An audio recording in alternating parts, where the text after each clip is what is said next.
திருமதி கவிதா ராமானுஜம் ஐஆர்எஸ் அவங்க. இவர் சிறந்த மேடை பேச்சாளர், சொற்பொழிவாளர். அது மட்டும் இல்லாமல் அகமதாபாத் வருமான வரித்துறையோட இன்கம் டேக்ஸ் டிபார்ட்மெண்ட்டோட அதிகாரியாகவும் பணியாற்றி வர்றாங்க.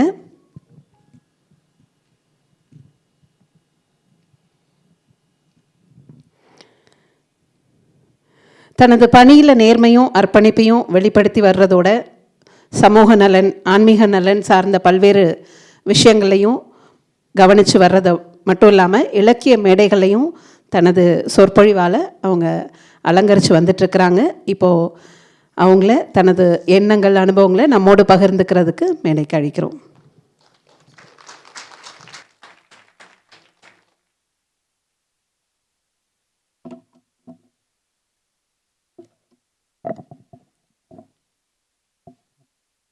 அனைவருக்கும் வணக்கம்.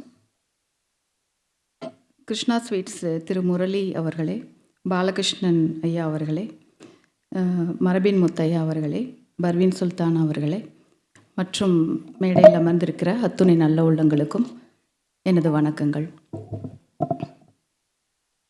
இந்த இடத்துல பேசுகிற எல்லாருமே ரொம்ப பெரிய ஜாம்பவான்கள், வெட்ரன்ஸ். இந்த டாப்பிக்கை தத்துவார்த்தமாகவும் இன்னும் விளங்க முடியாத விஷயங்களை நமக்கு சொல்லி புரிய வைக்கிறதுக்கும் அவங்க நிறைய முயற்சி எடுத்திருக்காங்க. என்னை ஏன் கூப்பிட்டாங்க அப்படின்னு நீங்கள் கேட்டிங்கன்னா, என்னை போல் எளிய மக்கள் யாராவது இருப்பாங்க இதை சிம்பிளாக புரிஞ்சுக்கிறதுக்கு. இது பெரிய தத்துவங்கள் எல்லாம் தேவையில்லை, சிம்பிளாக லைஃப்பை புரிஞ்சுக்கணும்னு நினைக்கிறவங்களுக்கு ஒரு சின்ன அறிமுகம் என்ன அதுக்காக தான் என்னை கொடுத்துருக்காங்கன்னு நான் நினைக்கிறேன்.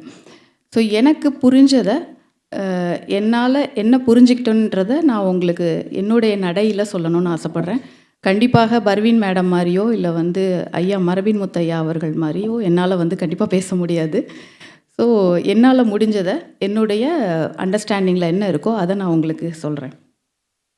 எனக்கு கிருஷ்ணன்ற ஒரு பேர் நம்ம ஜென்ரலாக கேட்குறப்ப சில டவுட்ஸ் இருக்கும். அதாவது எனக்கு விடை தெரியாத சில கேள்விகள் கிருஷ்ணன் பற்றி இருக்கும். நம்மளும் இந்த வீடுகளில் எல்லாம் கிருஷ்ணனை ஒரு கோகுல கிருஷ்ணனாக வழிபடுற ஒரு முறை கொண்ட ஒரு குடும்பத்தை சேர்ந்தவங்க தானா. அப்போ இது ஏன் குழந்தைய இவ்வளோ ஒரு குழந்தை பருவத்தை இவ்வளோ ஒரு கொண்டாட்டமாக நம்ம நினைக்கிறோம்? நம்ம வீட்டில் இருக்கிற குழந்தைங்கள நம்ம ஏன் ஒரு கிருஷ்ணராக வழிபடுறோம் அப்படின்றது எனக்கு தெரியாது. அது தெரியாமலே தான் நம்ம கொண்டாடிட்டு இருந்தோம். இது ஒரு கேள்வி. அப்புறம் நிறைய பழைய படங்கள்லாம் நம்ம பார்த்துருக்கோம். பழைய படங்களில் நிறைய டைம் கிருஷ்ணர் நிறைய பிரச்சனைகள் நடந்துகிட்ருக்கோம், ஹா ஹா ஹா ஹா அப்படின்னு சொல்லி சிரிச்சிட்டே இருப்பார். குந்தி தேவி அவ்வளோ டென்ஷனாக ஏதாவது சொல்லுவாங்க, இருக்கட்டும் மத்தை அப்படின்வார். எல்லாத்துக்கும் சிரிச்சிட்டே இருப்பார். இவர் என்ன இவ்வளோ சீரியஸான ஒரு விஷயத்தில் சிரிச்சுக்கிட்டே இருக்கார்? இது எனக்கு அப்பையிலேருந்தே ஒரு கேள்வி இருந்தது, சின்ன வயசில் நம்ம படம் பார்க்குறப்ப. அதுக்கப்புறம் இப்போ ரீசெண்டாக நான் ஒரு 5 வருஷத்துக்கு முன்னால் ஒரு மூவி, ஹிந்தி மூவி, பாஜிராவ் மஸ்தானின்ற ஒரு மூவி. அந்த மூவியில் ஹீரோவும் ஹீரோயினும் ஒரு சம்பாஷணை, அவங்களுக்குள்ள ஒரு உரையாடல். ஹீரோ அந்த பெண்ணை விட்டு மஸ்தானின்ற ஒரு பெண்ணோட இருக்கார். அப்போ அந்த முதல் மனைவி 2 பேரும் உட்காந்து பேசிகிட்டு இருக்காங்க. ஒரு தர்ம சங்கடமான சூழ்நிலை அந்த இடத்துல. அந்த மனைவி கேட்குறாங்க, நான் இன்றைக்கி ஒரு சத்சங் போனேன், சனிவார் வாடாவில் சத்சங் போனேன். அப்போது குருஜி நல்ல நல்ல விஷயங்கள் எல்லாம் சொல்லிகிட்டு இருந்தாங்க. அப்போ சொல்லிக்கிட்டு இருக்கிறப்ப கிருஷ்ணரையும் ராதையையும் பற்றி ஒரு கேள்வி வந்துச்சு. அப்போ ஒருத்தவங்க கேட்டாங்க, ஏன் ருக்மணி பாமான்னு இத்தனை பெண்டாட்டிகள் இருந்தாலும் கூட காதலியை மட்டும் ஏன் இந்த உலகம் எப்போவுமே கிருஷ்ணரோட சேர்ந்து பேசுது, ராதே கிருஷ்ணான்னு ஏன் பேசுது அப்படின்னு கேட்குறப்ப கணவர் சொல்வார், இல்லை மஸ்தானியை போலவே அந்த சூழ்நிலைக்கும் அது பொருந்தி வருது. ஏன்னா அவரும் 2ஆம் மனைவி வச்சுருக்காரு. ஸோ அவரும் சொல்கிறாரு, இல்லை மஸ்தானியை போலவே நீ எனக்கு சரிசமமானவள் தான் அப்படின்னு சொல்கிறாரு.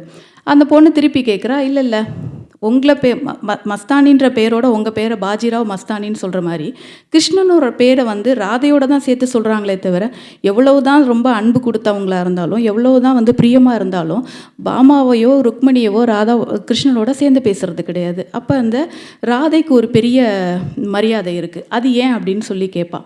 அவரால் அதுக்கு பதில் சொல்ல முடியாது, கண்களில் தண்ணீர் வழியும். அந்த பொண்ணே அதுக்கு ஒரு பதில் சொல்லுவாள், கரெக்டு, அவளை போல் என்னால் ராசலீலை செய்ய முடியாதல்லவா அப்படின்னு சொல்லி ஒரு வார்த்தையை சொல்லுவாள். ஸோ இந்த ராசலீலை அப்படின்ற வார்த்தையை வந்து நம்ம எப்படி அர்த்தம் பண்ணிக்கிட்டு இருக்கோன்றது தெரியாது.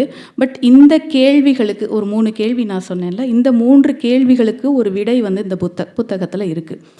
இது தவிர நீலம்ன்ற ஒரு புத்தகத்தை நான் வாசிச்சிருக்கேன். கிட்டத்தட்ட கிருஷ்ணருடைய வாழ்க்கையில் ராதையுடைய பங்களிப்பு என்ன, ராதையும் கிருஷ்ணரை மட்டும் முக்கியப்படுத்தின ஒரு நூல்.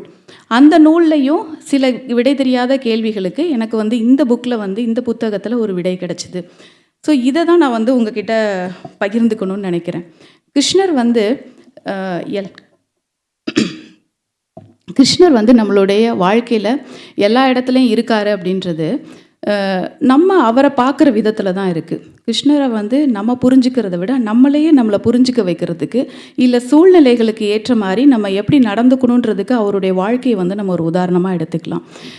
ஹிந்தியில் வந்து ஒரு தோஹா இருக்குது, கபீர்தாஸ்ன்ற ஒரு பெரிய நம்ம திருவள்ளுவர் போல் ஒரு பெரிய மனிதர், அவர் எழுதின ஒரு தோஹா. துக்மே சுமிரைன் சப் கரை சுக்மே கரை ந கோய் ஜோ சுக்மே சுமிரைன் கரை துக் காஹே கோஹோய். அதாவது நல்ல சந்தோஷமாக இருக்கிறப்ப நம்ம எல்லா கடவுளர்களையும் நினைக்கிறது கிடையாது. எப்போ ரொம்ப வருத்தமாக இருக்குமோ, எப்போ நமக்கு கஷ்டம் வருதோ அப்போ தான் அந்த கடவுளர்களையே நினைக்கிறோம். ஸோ இதை தான் அவர் சொல்கிறாரு. எப்போ வந்து நீங்கள் சந்தோஷத்துலேயும் உன்னுடைய கடவுளை நினைக்கிறியோ அப்போ தான் உன்னுடைய துக்கம் என்றைக்குமே இல்லாமல் போகும். அதாவது அந்த துக்க காலத்துலேயும் நீங்கள் கடவுளை நினைக்கிறப்போ உங்களுக்கு துக்கம்ன்றதே ஒன்று இல்லாமல் போயிடும் அப்படின்றது இந்த கபீர்தாஸுடைய தோஹா. பல நூற்றாண்டுகளுக்கு முன்னால் எழுதப்பட்ட பல நூற்றாண்டுகளுக்கு முன்னால் எழுதப்பட்ட இந்த தோஹா. ஸோ இப்போ இந்த முதல்ல அந்த ராதே கிருஷ்ணான்ற கொஷினுக்கு நான் வரேன். ராதே கிருஷ்ணர் வந்து ஒரு கட்டத்தில் ராதையை விட்டு விலகி போயிடுறாரு. அது ஏன்றது தெரியல நமக்கு. இனிஷியலாக அந்த சமயத்துலலாம் அது புரியல. இந்த புத்தகத்தில் அதுக்கு விட என்ன சொல்லியிருக்காருன்னா, அவர் வந்து தன்னுடைய ஒரு முக்கியமான நோக்கத்துக்காக, தர்மத்தை நிலைநாட்டுவதற்காக அவர் வேற ஒரு ரோல் எடுக்கிறாரு, வேற ஒரு முயற்சியை எடுக்கிறாரு. அவருடைய வாழ்க்கை வந்து ஒரு கணத்தில் முற்றிலுமாக மாறி போயிடுது. கம்சனை வதை பண்ணணும், தர்மத்தை நிலைநாட்டணும், இதுக்காகவே தன்னுடைய வாழ்க்கையை வந்து திசை திருப்புறாரு. அப்போ திசை திருப்புறப்ப அந்த பெண்ணோட நிலைமை என்ன? ராதா. நம்ம எல்லாம் நினைப்போம் அந்த பொண்ணு வந்து கண்ணனை நினச்சி அழுது வாடி புலம்பிக்கிட்டு இருக்கான்னு. இல்லை, அவள் எங்கே பார்த்தாலும் கண்ணனை தான் பார்க்குறா.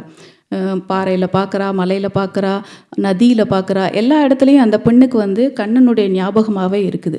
அப்போ இந்த கிருஷ்ணர் என்ன நினைக்கிறார் அந்த பெண்ணை பற்றி? எல்லாம் கேட்குறாங்க. கோபிகைகள்லாம் அந்த கரையில் இருக்காங்க, நீ இந்த கரையில் இருக்க. ஒரு நிமிஷம் நினச்சி போனால் அந்த போய் அவங்கள எல்லாம் பார்த்துட்டு வந்துடலாம். பார்த்தா அவங்க வந்து ஒன்றையே நினச்சிட்ருக்காங்களே, அவங்களுக்கு எல்லாரும் ஒரு சந்தோஷமாக இருக்கும் தானே அப்படின்னு கேட்குறப்போ, இல்லை, இந்த நிலையில் இருந்து நான் போய் அந்த கோபிகைகளையோ இல்லை ராதையோ யாரையுமே என்னால் பார்க்க முடியாது. ஏன்னா என்னுடைய நிலைமை வேறு, நான் வேறு ஒரு தர்மத்துக்காக வந்துட்டேன். இப்போ என்ன வந்து ஒரு சந்தோஷமான மனநிலையில் ராசலீலை பண்ணுற ராசலீலைனா என்ன? ஒரு சந்தோஷமான மனநிலை, வாழ்க்கையின் ரசம். அந்த வாழ்க்கையின் ரசத்தை ஒரு விளையாட்டாகவே வச்சுக்கிறது தான் அந்த ராசலீலைன்றது ஒரு சிம்பிள் மீனிங். இப்போ என்னால் அவங்களோட அந்த சந்தோஷமாக போய் இருக்க முடியாது. அப்படி இருந்தாலும் கூட அந்த சந்தோஷமான மனநிலை அவங்களுக்கு இருக்காது. நான் போய் இப்போது ஏதோ ஒரு வீட்டிலே ஒரு சின்ன வருத்தம் இருக்குது, கோபம் இருக்குது அப்படின்னா என்னோடய பையன்கிட்ட நான் சொல்லுவேன், இப்போ என்கிட்ட வராத, நான் டென்ஷனாக இருக்கேன் அப்படின்னு. ஏன் அப்படின்னா கண்டிப்பாக நான் அவனை ஹர்ட் பண்ணுவேன், கண்டிப்பாக அவனை நான் வருத்தப்படுத்துவேன். ஸோ இந்த காரணத்தினால நம்ம வந்து அந்த சூழ்நிலையை அவாய்ட் பண்ணுறோம். இப்போ இவர் வந்து தான் கொண்ட தர்மத்துக்காக வெளியில் வந்துடுறாரு. வெளியில் வர்றப்ப அந்த சூழ்நிலைக்கு பொருந்தி போகணுன்றதுனால அந்த பொண்ணையே பார்க்கல. அப்போ இவரும் வந்து அந்த பெண்ணை பார்க்காம அவாய்ட் பண்ணுறாரு. அந்த பொண்ணும் சந்தோஷமாக தான் இருக்கா. அப்போ இந்த ராதே கிருஷ்ணான்றது ஏன் இன்னும் வடநாட்டவர்களால், இன்னும் சொல்லப்போனால் வந்து கிருஷ்ணரை கூட வழிபட மாட்டாங்க, ராதேன்னு சொல்லி வடநாட்டவர்கள் பெரும்பாலும் ராதையை தான் வந்து பிரதானப்படுத்துவாங்க. அப்போ எதனால் அப்படின்றது, அவங்க பிரிஞ்சு போனாலும் அந்த தர்மத்தை அவங்க புரிஞ்சுக்கிட்டாங்க. அந்த பெண்ணும் கிருஷ்ணனை விட்டு விலகி இல்லை, சந்தோஷமாக தான் இருக்கா. அவள் எப்போவுமே கிருஷ்ணனை நினச்சிக்கிட்டே இருக்கா. ஸோ அதனாலே அவங்களுடைய பேர் வந்து என்றைக்குமே இணைஞ்சிருக்கு அப்படின்ற இந்த ஒரு சொல்யூஷன், அதாவது இந்த விடை வந்து எனக்கு இந்த புத்தகத்தில் கிடைச்சிது. நீங்கள் எப்படி இருக்கிறீர்கள் என்பதை பொறுத்து தான் இந்த வாழ்க்கை வந்து உனக்கு வந்து உனக்கு தேவையானதை கொடுக்குது அப்படின்றது ஒரு சின்ன கதை இந்த புத்தகத்தில் வருது. நான் வந்து ரொம்ப தத்துவார்த்தமான பெரிய கதைகளை சொல்ல வரல, ரொம்ப எளிமையான கதைகளை நான் சொல்ல வரேன். ஹஸ்தின்ற ஒரு யானை, அது ஒரு காளை. ஹஸ்தின்னா யானைன்னு நம்ம ஹிந்தியில் சொல்லுவோம். அந்த ஹஸ்தி மாதிரி யானை மாதிரி ஒரு குணம் கொண்ட ஒரு காளை, ரொம்ப பிரம்மாண்டமாக ரொம்ப அதிகமாக சாப்பிட்டு ஒரு வலுவோட யாரை வந்தாலும் எட்டி மிதிக்கிற அளவுக்கு ஒரு பலமான ஒரு யானை, ஒரு காளை வந்து அந்த ஊரில் இருக்குது. அப்போ இந்த குழந்தைங்க எல்லாம் பேசிகிட்டு இருக்காங்க, பலராமன் கிருஷ்ணர் எல்லாரும் பேசிகிட்டு இருக்காங்க. பேசிக்கிட்டு இருக்கப்ப இந்த யானையை வந்து நான் ஒரே குத்தில் வந்து மூஞ்ச உடச்சிடுவேன் அப்படின்னு சொல்லி பலராமன் சொல்கிறாரு. உடனே கிருஷ்ணர் சொல்கிறாரு, இதெல்லாம் உன்னால் ஆகாத காரியம், ஆனால் நான் ஒன்று பண்ணுவேன், இந்த காளையோட முதுகில் ஏறி நான் சவாரி பண்ணுவேன் அப்படின்னு சொல்கிறாரு. எல்லாரும் கிண்டல் பண்ணுறாங்க, என்ன நீ வந்து அது அந்த காளையோட முதுகில் ஏறி உன்னால் நடக்கிற விஷயமா, சவாரி பண்ணுற விஷயம் நடக்குமா அப்படின்னு சொல்லி எல்லாரும் கிண்டல் பண்ணுறாங்க. பட் ஒரு கொஞ்ச நாள் கழித்து, ஒரு வாரம் 2 வாரம் கழித்து இவர் வர்றதே கிடையாது. விளையாடுறதுக்கு குழந்தைங்கள்லாம் இருக்கிறப்போ அந்த இடத்துக்கு வரதே கிடையாது. ஸோ இப்போ வராமல் இருக்கிறப்போ எல்லாம் கொஞ்ச நாள் கழித்து கிண்டல் பண்ணுறாங்க, என்ன நீ வந்து அந்த காளை மேலே ஏறி சவாரி பண்ணுவேன்னு சொல்கிறியே, ஒன்றும் பண்ணலையா, அதனால தான் நீ பயந்துக்கிட்டு தான் வரலையா எங்களெல்லாம் ஃபேஸ் பண்ணுறதுக்கு அப்படின்னு சொல்லி சொல்கிறாரு. இல்லை நான் இப்போ ஏறி சவாரி பண்ண போகிறேன் அப்படின்னு சொல்லி எல்லார்ட்டையும் சொல்கிறப்ப எல்லாம் பயந்துட்டாங்க. ஏன்னா அந்த காளை வந்து அவ்வளோ வலிமையான காளை, டக்குன்னு வந்து மூட்டி தள்ளிடும், இவர் உயிருக்கே ஆபத்து. உடனே எல்லாரும் வேகமாக ஓடி போய் ராதா கிட்ட சொல்கிறாங்க. ராதை சொல்கிறா, வேணாம் நீ போக வேணான்னு எவ்வளோ அறிவுறுத்தினாலும் அவர் அதை கேட்குறதா கிடையாது. கேட்காம இருந்த உடனே, இல்லை நானும் அப்போ உன் கூட வரேன். இந்த இடத்துல தான் எனக்கு அந்த இன்னொரு விடையும் கிடச்சிது. ராதா வந்து நீ போகாதன்னு சொல்லி கடைசி வரைக்கும் தடுத்து நிறுத்தி பார்த்தா முடியல. ஒரு கட்டத்தில் எல்லாரும் என்ன பண்ணுவாங்க, சரி இன்னும் விட்டுருவாங்க, பிடிச்சி நிறுத்துவாங்க. ஆனால் இவன் என்ன பண்ணா, நானும் உன் கூட வரேன், இறந்து போகிறதா இருந்தாலும் பரவாயில்ல, நான் உன் கூடயே இருக்கேன் அப்படின்ற மாதிரி ஒரு மனநிலை கொண்ட பெண். ஸோ அவளும் அவள் கூடவே வந்து திருப்பி போய் அந்த காளை கிட்ட போய் நிற்கிறாங்க. நின்ன உடனே இவர் ரொம்ப நேரமாக புல்லாங்குழல் வாசிக்கிறாரு. கொஞ்ச நேரத்தில் அந்த காளை வந்து சாந்தமாகுது. இந்த பெண் வந்து என் பின்னாலேயே நில்லு, காளை வந்து எத்தனை கால்கள் இருக்குது, எத்தனை பேர் இருக்காங்கன்றதை அனுமானிக்கும், அதனால் நீ என் பின்னாலே நில்லுன்னு சொல்லி அந்த பெண்ணையும் பின்னாலே நிறுத்திக்கிறாரு. ஒரு கட்டத்தில் அது சாந்தமானதுக்கப்புறம் ஒரு வேகமாக அந்த காளை மேலே ஏறி சவாரி செய்கிறார். அந்த பெண்ணையும் ஏற்றி அந்த காடு மேடு எல்லா இடத்துலையும் திரிஞ்சு எல்லாருக்கும் தெரியுது, ஓகே இவங்க வந்து இந்த காளையில் வந்து ஏறி சவாரி பண்ணிட்டாங்க அப்படின்னு சொல்லி தெரியுது. இப்போ இந்த இடைப்பட்ட ஒரு 2 வாரத்தில் அவர் என்ன பண்ணியிருக்காரு, இல்லை 1 மாதமோ என்ன பண்ணியிருக்காருன்னா, டெய்லி போய் அந்த காளையை வந்து பார்த்து ஃப்ரெண்டாக இருக்கார். டெய்லி புல்லாங்குழல் வாசிச்சிருக்காரு. அந்த இசையில் வந்து அந்த காளை வந்து சாந்தமாயிடுச்சு. அதுக்கப்புறம் வைக்கோலில் வெல்லம்லாம் கொடுத்து, அதுக்கு வந்து ஸ்வீட்லாம் கொடுத்து, கிருஷ்ணா ஸ்வீட்ஸ்லாம் கொடுத்து அதை வந்து சந்தோஷமாக்கிட்டார். சந்தோஷமான உடனே அது அந்த காளை வந்து குஷி ஆகிடுச்சு, ஒரு ஃப்ரெண்ட் ஆகிடுச்சு. ஸோ அப்போ அந்த ஃப்ரெண்ட் ஆனதுக்கப்புறம் அவர் வந்து அந்த காளையில் சவாரி பண்ணுறாரு. அப்போ உனக்கு என்ன முடிச்சு காட்டணும், நீ என்ன சவால் விடுறன்றது முக்கியம் இல்லை, மூஞ்சியில் குத்திடுவேன் அப்படின்னு சொல்கிறது சவால். நம்ம நிறைய பேர் இந்த மாதிரி ஒரு வெற்று வார்த்தைகளை சொல்லிக்கிட்டு தான் இருக்கோம். நான் அப்படி ஆகிடுவேன், நான் இப்படி ஆகிடுவேன், நான் அதை ஒன்றை பண்ணிவிடுவேன், இது மாதிரிலாம் வந்து நிறைய நம்ம சவால்களை வந்து சொல்லிக்கிட்டே இருக்கோம், கொடுக்குறோம். ஆனால் அதற்கான முயற்சிகளை எதுவும் பண்ணுறதில்ல. பட் கிருஷ்ணர் வந்து சொல்லிவிட்டு அதுக்கான முயற்சிகளை எடுக்கிறாரு. அவர் எதை சாதித்து காட்ட வேண்டும் என்று நினைத்தாரோ அதை கரெக்டாக வந்து சாதிச்சிருக்காரு. ஸோ அப்போ வந்து வாழ்க்கை நீங்கள் எப்படி வேணும், என்ன வேணும் உங்களுக்கு வாழ்க்கை அப்படின்றத வந்து தெளிவாக சொல்லுது. இன்னும் ஒரு நிகழ்ச்சியை நான் சொல்லணும்னு நினைக்கிறேன். அதாவது கிருஷ்ணர் வந்து இந்த ராதையை விட்டுவிட்டு, அந்த கோபிகைகளை விட்டுவிட்டு, அந்த வாழ்க்கையை விட்டுவிட்டு தான் கொண்ட தர்மத்துக்காக இன்னொரு இடத்துக்கு போய் நிற்காரு. ஒரு பெரிய அரசனாக மாற வேண்டிய தகுதி உள்ளவர், நிறைய அரசர்களை உருவாக்குறாரு, ஒரு பெரிய ஞானியாக இருக்கிறாரு, எல்லாமே பண்ணுறாரு. இதே போல் இன்னொரு மனிதருக்கும் ஒரு வாழ்க்கை நடந்திருக்கு. அது கௌதம புத்தர். அவரும் தன்னுடைய வாழ்க்கையை விட்டு, அந்த லௌகீக வாழ்க்கையை, அந்த இல்லறம், எப்போ வந்து அவர் வந்து இல்லறத்தை விட்டுட்டு போகணும்னு நினைக்கிறாரோ அது வரைக்கும் இல்லறன்றது ரொம்ப பெரிய விஷயமா இருக்குது. எப்போ விட்டுட்டு போகிறோன்னு நினைக்கிறப்ப அது வந்து ஒரு என்ன சொல்கிறது, அது ஒரு கஷ்டமான விஷயம். அது என்ன சொல்கிறது, இல்லறன்றதே ஒரு கேவலமான விஷயம் அப்படின்றது மாதிரி தான் நிறைய இலக்கியங்கள் சித்தரித்து, வீட்டை விட்டுட்டு போகிறது, துறவரம்ன்றது எல்லாத்தையும் விட்டுட்டு போகிறது அப்படின்ற ஒரு சூழ்நிலை இருக்குது. இப்போ அவர் விட்டுட்டு போகிறப்ப என்ன பண்ணார், தெரியாமல் சைலண்ட்டாக போனார்.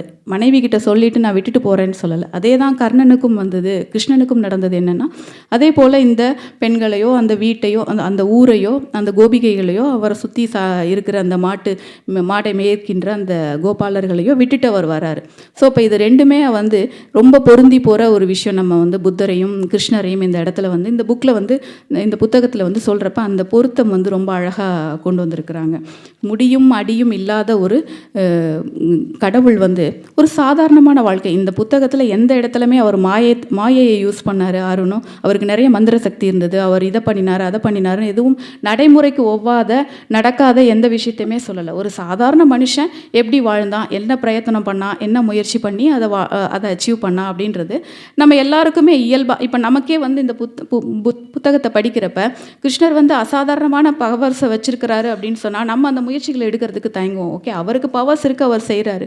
பட் நம்ம அந்த முயற்சிகளை எடுக்கணும் அப்படின்னு சொன்னால் அதை நம்மளால் ஏற்றுக்க முடியாது. அப்போ நம்மளை போன்ற ஒரு சாதாரண மனிதனாக தான் அந்த இடத்துல முழுக்கவே வந்து இந்த புத்தகம் முழுக்கவே ஒரு சாதாரண மனிதனாகவே அவர் வாழ்ந்திருக்கிறாரு.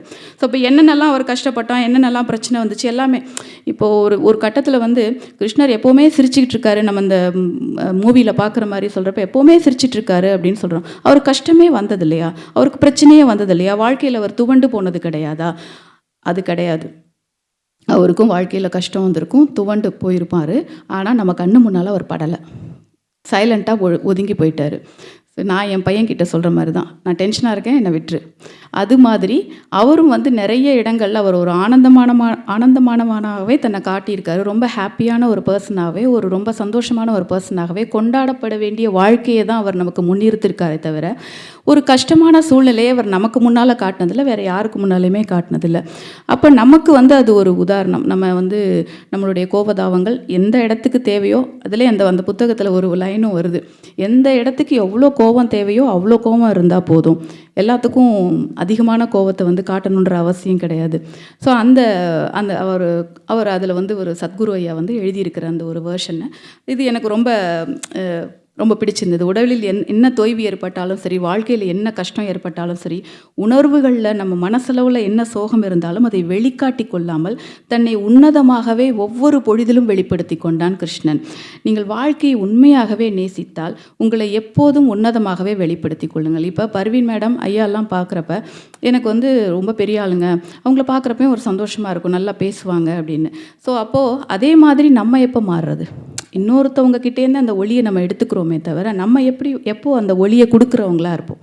அந்த ஒரு பரிவர்த்தனை, அந்த மாற்றத்தை தான் வந்து கிருஷ்ணர் தன்னுடைய வாழ்க்கையில் சொல்லியிருக்கிறாரு.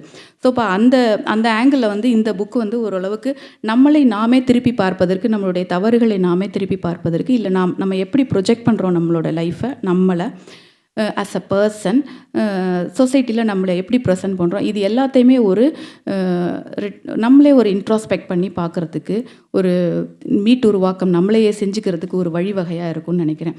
இது தவிர ஒரு சின்ன நட்பை பற்றி ஒரு சின்ன பாட்டு வருது இந்த இடத்துல.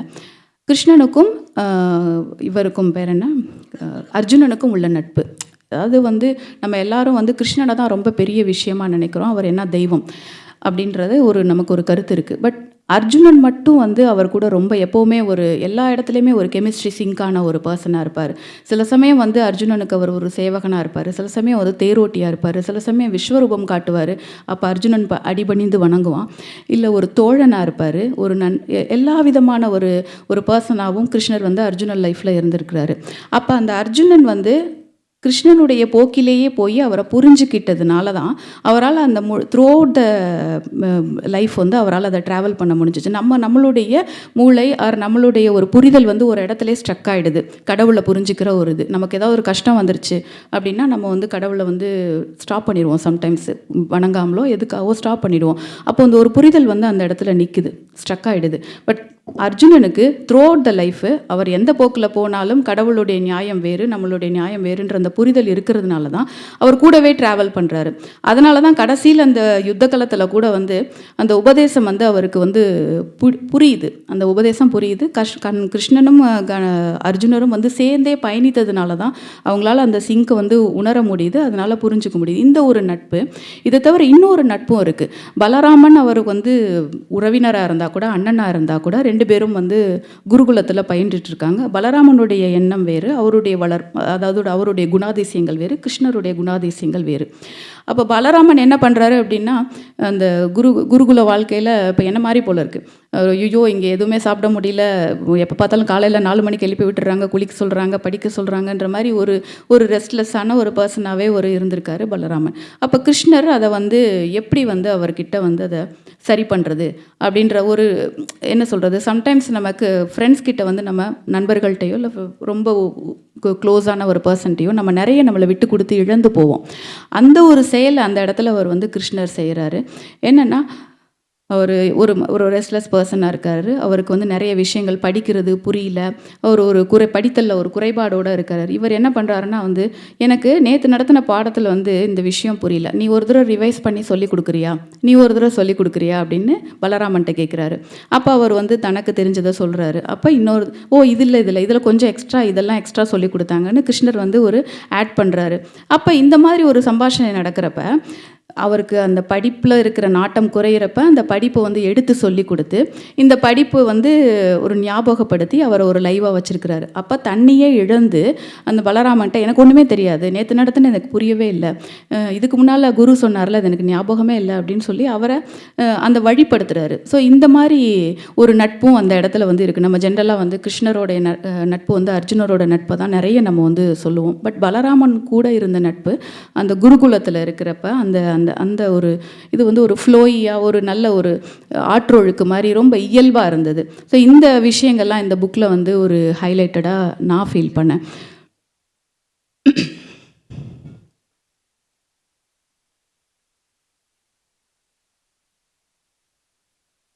கடைசியாக கிருஷ்ணர் எப்போவுமே சிரிச்சுக்கிட்டே இருக்காரு, அது ஏன் அப்படின்றது எனக்கு புரிஞ்சிச்சு. நம்ம துடிப்பான ஒரு வாழ்க்கையை வாழணும்னு நினைக்கிறோம், ரொம்ப ஒரு பிஸி லைஃப் வாழணும், நம்ம ரொம்ப ஆக்டிவாக இருக்கணும் அப்படின்ற வாழ்க்கையை நம்ம எக்ஸ்பெக்ட் பண்ணுறோம். ஆனால் அந்த வாழ்க்கை நடந்துக்கிட்டு இருக்கிறப்ப, அந்த வாழ்க்கை இருக்கிறப்ப, அந்த மாதிரி நமக்கு ஒரு வாழ்க்கை அமையிறப்ப நம்ம என்ன நினைக்கிறோம், ஐயோ ரொம்ப பிஸியாக இருக்குது, என்னால் எதுலேயுமே கவனம் செலுத்த முடியல, என்னால் டைமே கொடுக்க முடியல, இந்த மாதிரி ஒரு சோர்வுக்கு உள்ளாகிறோம். ஆனால் கிருஷ்ணர் அதுபோல் எந்த இடத்துலையுமே தன்னை ஒரு சோர்வான மனிதனாக என்றைக்குமே காட்டிக்கிட்டது கிடையாது. அந்த துடிப்பான உற்சாகமான வாழ்க்கை அமைஞ்சதுக்கு அப்புறமும் நம்ம கவலைப்படுறோம், எல்லா அனுபவங்களையும் புன்சிரிப்போடையே ஏற்றுக்கொள்கிறான்.